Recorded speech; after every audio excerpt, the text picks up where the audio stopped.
Selamat malam pemirsa, apa kabar Anda? Semoga Anda semua yang di rumah saat ini menyaksikan Dua Sisi dalam keadaan sehat walafiat. Pemirsa, belum lagi berakhir masa jabatan Gubernur Anies Baswedan, namun nasib Anies sebagai DKI 1 ini sudah mulai ramai diperbincangkan bagaimana nasibnya usai menjadi DKI 1. Dan para pendukung Anies yakin kiprah mantan menteri ini akan semakin moncer. Di sisi lain, para pengkritisi Anies semakin hari kian tajam mengomentari setiap gerak-gerik Gubernur Anies Baswedan. Bahkan beberapa hari lalu Ketua Umum PSI Giring Ganesa menyindir Anies pembohong yang kemudian berujung dengan saling sindir di sosial media. Apa makna tersirat? Simak di Dua Sisi selengkapnya bersama saya, Dwi Anggia.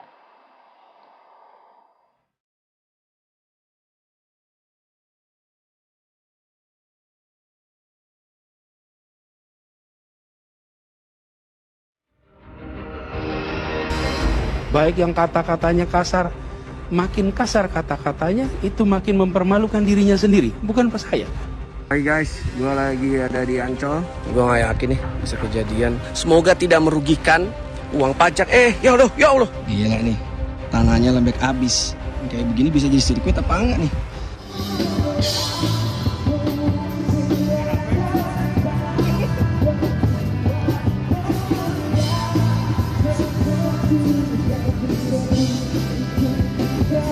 Jangan kau dengarkan suara sumbang, sama-sama teriak perbaikan. Bersatu kita teguh, bercerai kita runtuh.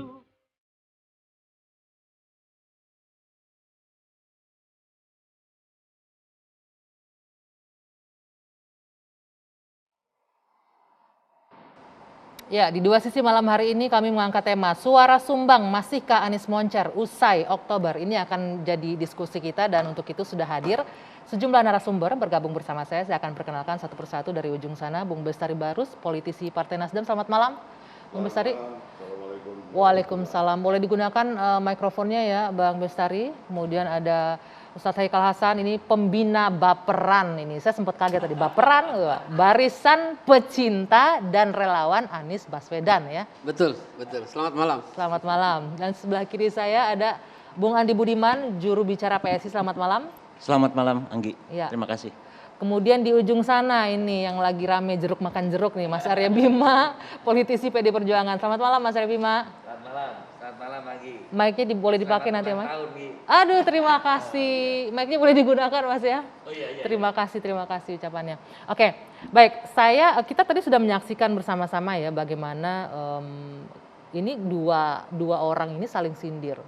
Mulai dari kita tahu awalnya ini dari Ketua Umum PSI ini yang mulai ribut-ribut. Sebelum saya mulai diskusi, saya ingin tanya dulu pendek nih, singkat dari ujung sana.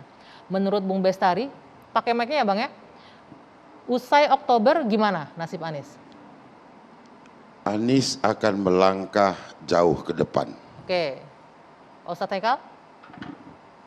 Anies akan tetap moncer karena hasil karyanya dilihat semua orang. Bung Andi Budiman, saya biasanya manggilnya Anbud soalnya nih. Andi Budiman gimana? Makin meredup dan hilang. Makin meredup dan hilang. Mas Arya? Moncernya selama jadi gubernur harus diperjelas dulu. Baru bicara masihkah akan moncer. Oke, itu ya, jadi banyak perspektifnya ya. Nah sekarang saya mulai dulu nih ke yang lagi rame, Mas Anbud. Ini PSI lagi ngapain sih? Ini banyak juga pertanyaan publik nih yang kemudian berujung dengan saling sindir.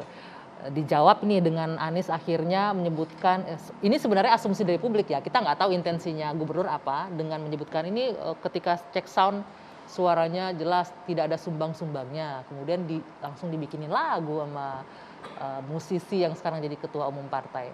Ada makna tersirat apa di balik itu? Kalau dari PSI? Pertama yang dinyanyikan ketua umum kami itu sebetulnya memang lagu PSI, Nggi. Jadi memang itu potongan lagu PSI. Bahwa ada yang tersindir, baper, itu artinya memang kena sindiran kami. Atau apa yang menjadi kritik kami itu kena tepat menghujam orang yang memang menjadi sasaran kritik. Jadi kalau Anggi tanya, atau mungkin ada orang yang masih bertanya, kenapa PSI melakukan ini? Jadi begini penjelasannya. Jadi kejujuran informasi yang utuh dan benar itu adalah prasyarat dasar demokrasi bisa bekerja secara maksimal. Jadi dasarnya itu begini, kalau pemilih punya informasi yang utuh tentang seorang kandidat, tidak hanya melihat bungkusnya, tidak hanya terpesona pada kata-kata, pada kesantunan, tapi informasi yang sejujur-jujurnya, sejelas-jelasnya, selengkap-lengkapnya tentang apa yang pernah dilakukan dan dikerjakan oleh seorang kandidat. Di sanalah maka demokrasi akan bisa bekerja. Oke, boleh titik Karena dulu. itu publik itu harus tahu dulu beberapa hal yang harus diketahui oleh publik terkait dengan kualitas seorang kandidat. Yang pertama, apakah dia pernah menggunakan cara-cara tidak terpuji ketika menang dalam sebuah kontestasi politik. Yang kedua, apakah dia pernah memecah belah rakyat dengan politisasi agama atau minimal membiarkan orang-orang di sekitarnya menggunakan politisasi agama untuk memenangkan dirinya tanpa pernah berusaha mencegah secara tegas. Itu yang kedua. Kemudian yang ketiga, kualitas seorang pemimpin ditentukan apakah dia bisa bekerja. Apa prestasi dia ketika menjabat, ketika menjadi seorang pejabat publik. Dan yang terakhir, apakah seorang pemimpin itu walk the talk? Dia apakah menjalankan apa yang dia katakan?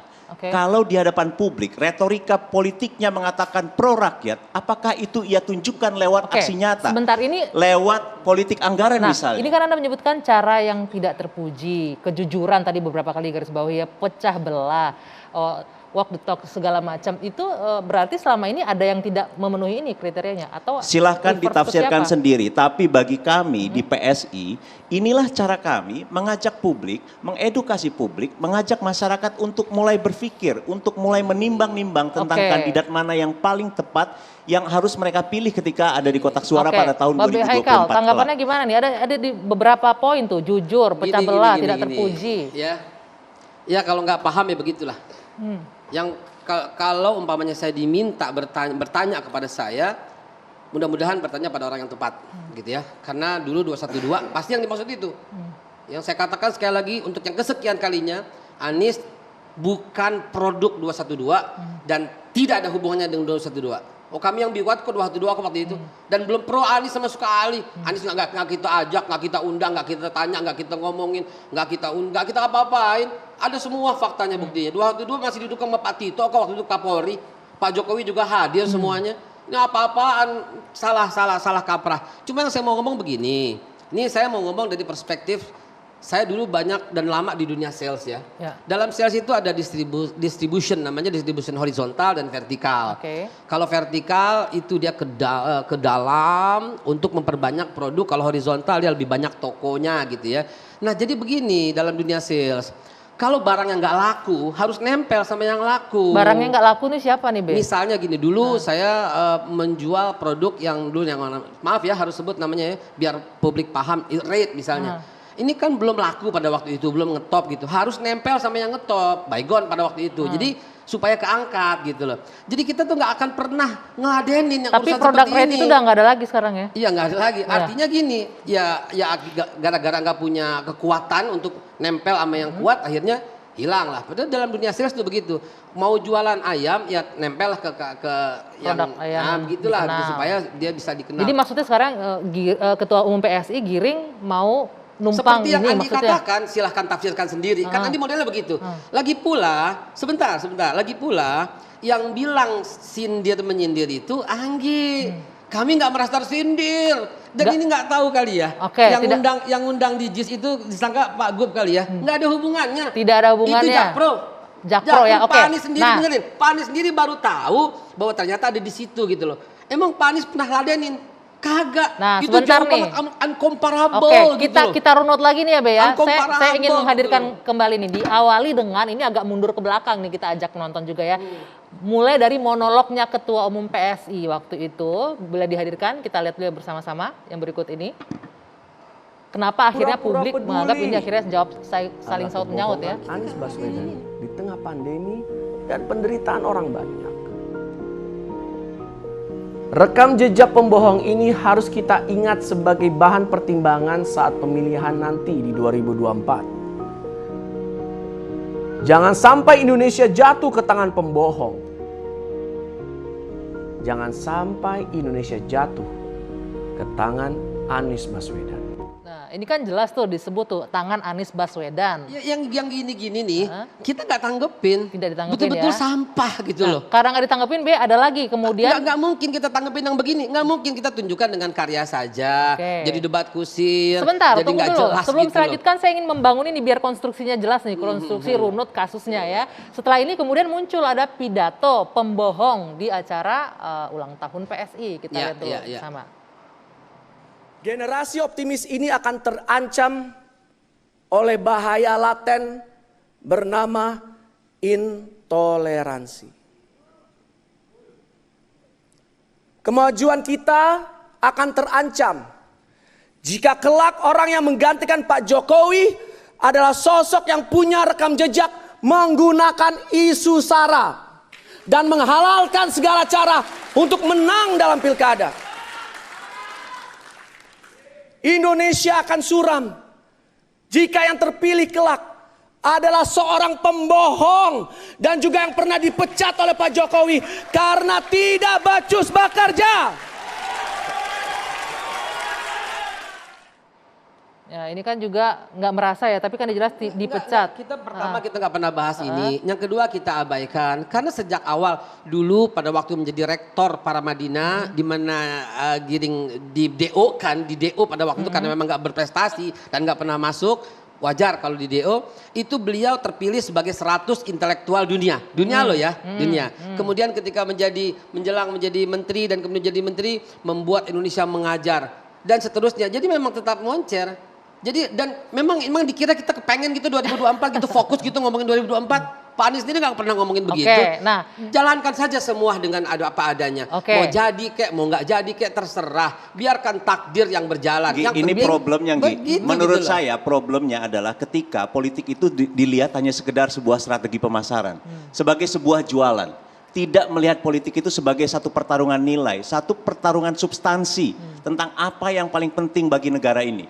Itu yang gagal dilihat. Jadi sebetulnya yang sedang dilakukan oleh PSI justru ingin mengembalikan politik itu ke fitrah. Ya, Andi, ya. Politik itu harus dikembalikan ke fitrahnya yang mulia. Terkait dengan kepentingan orang banyak. Oke, sebelum dilanjutkan saya masih belum selesai nih, sebentar boleh ya? Andi motong saya ya barusan. Nanti saya catat satu ya, utang satu ya. Oke, kita lanjut lagi. Saya buka dulu deh maskernya ini. Ini berikut ada lagi pernyataan dari Pak Gubernur Anies Baswedan yang juga beredar di media sosial. Kita lihat, kita dengarkan bersama. Negatif thinking, udah kerja setengah mati, udah non-stop, masih juga dinyinyirin. Saya bilang begini kalau soal itu. Ya Allah, saya ini siapa sih? Cuman Anies. Apa Anies itu? Anies itu orang biasa. Jangankan Anies. Rasulullah SAW yang akhlak mulia, yang uswatun hasanah, itu saja dinyinyirin terus, mandi fitnah, nggak pernah selesai. Terus kita berharap tidak seperti begitu, enggak lah, relax saja. Jadi saya sering bilang nggak usah khawatir dengan apa yang ditulis di sosmed, tapi pikirkan apa yang ditulis para sejarawan nanti dan pikirkan apa yang nanti kita pertanggungjawabkan di hadapan Allah. Itu yang paling penting. Memang saya bahas lagi sedikit. Jadi memang kita nggak pernah gubris, nggak pernah mikirin gitu loh. Apalagi dengan kalimat Oktober akan ada yang tumbang. Tumbang. Perasaan selesai masa jabatan deh. Beda ya tumbang dengan berakhirnya masa jabatan. Dan apabila seorang kandidat memandang itu dengan cara kata-kata yang tumbang, penuh dengan narasi kebencian gitu loh. Ini mau dibawa kemana bangsa ini? Sama dengan Pak Jokowi 2024 selesai, bukan tumbang. Beliau menyelesaikan masa jabatannya. Oktober juga. Jadi apa namanya, kalau yang tumbang itu kalimatnya tuh kalau berjuang, bertempur, lalu kalah tuh dibilang tumbang. Lu ini selesai masa jabatan kok. Beda definisinya lagi-lagi kekurang. Bagaimana kekurang apa ya, saya sebut disability thinking gitu kelihatannya gitu ya. Disability thinking, nanti ditanggapi disability thinking, jadi kok tumbang gitu loh. Oke, pemilihan diksinya kok tumbang gitu. Nanti kita lanjutkan. Gimana gitu pilihan katanya gitu loh ya. Itu konsep dari mana ya, disability thinking itu saya belum pernah dengar itu. Nanti kita lanjutkan. Makanya banyak bergaul dengan saya. Oke, kita tahan dulu Bapak-Bapak, kita jeda dulu sejenak. Dua sisi kami lanjutkan usai jeda sesaat lagi.